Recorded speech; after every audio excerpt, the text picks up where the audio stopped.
Today is January 22nd, Monday, the feast of Blessed Ladislao Bathyany Stratman. He was born into an ancient, noble Hungarian family. He was the sixth of 10 brothers. His family moved to Austria when he was 6, and his mother died when he was 12, which I can commiserate with that because my mother died when I was 12. He studied agriculture, chemistry, physics, philosophy, literature, music, and medicine at the University of Vienna, graduating with a medical degree in 1900. On November 10, 1898, he married Countess Maria Teresa Koreth, a pious woman, and the couple had 13 children. The whole family attended Mass and prayed the Rosary every day. So that's pretty awesome. In 1902, he opened a private 25-bed hospital in Austria. He worked there as a general practitioner. And when he had sufficient staff, he specialized as a surgeon and an eye doctor. During World War I, with the flood of injured soldiers, he expanded the hospital to 120 beds.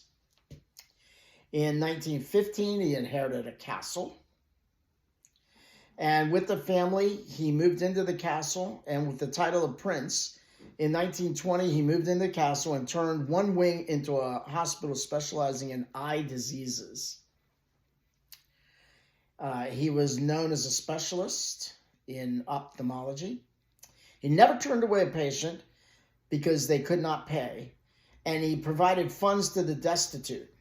He treated all, kept them in the hospital as long as necessary, and gave away medications. He accepted what a patient would pay when they could pay, but he never asked for a fee. And anyone except that they pray in Our Father for him. So his fee was prayers as a last resort. He prayed over each patient before he worked on them, and he knew that his skills were simply God working through his hands. I've said this before. God doesn't need a ham sandwich and a foot rub for us, but he does need us to use our ears to listen to people and our hands to feed the poor, etc.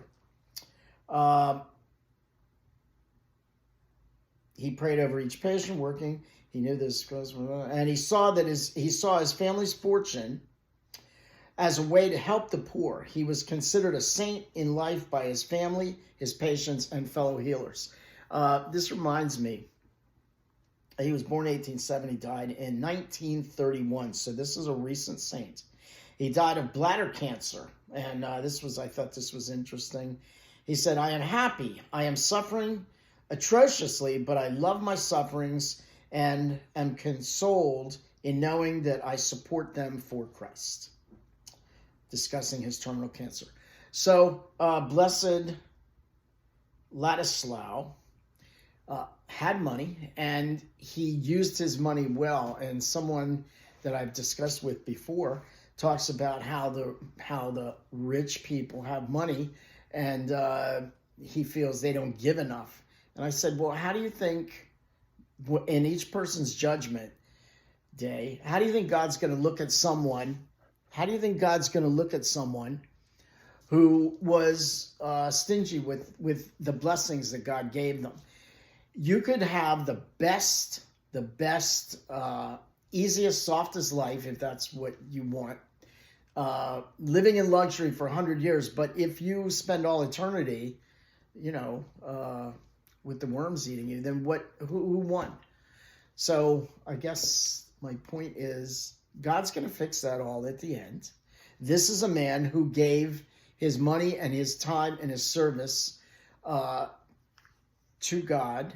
And for people who worry so much about rich people and how they don't do this and they don't do that, God's going to take care of that. That's not your problem.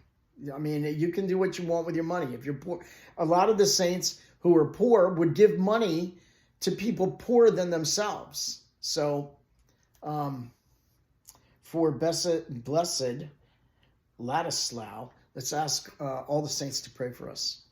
And let's continue to pray for the souls in purgatory.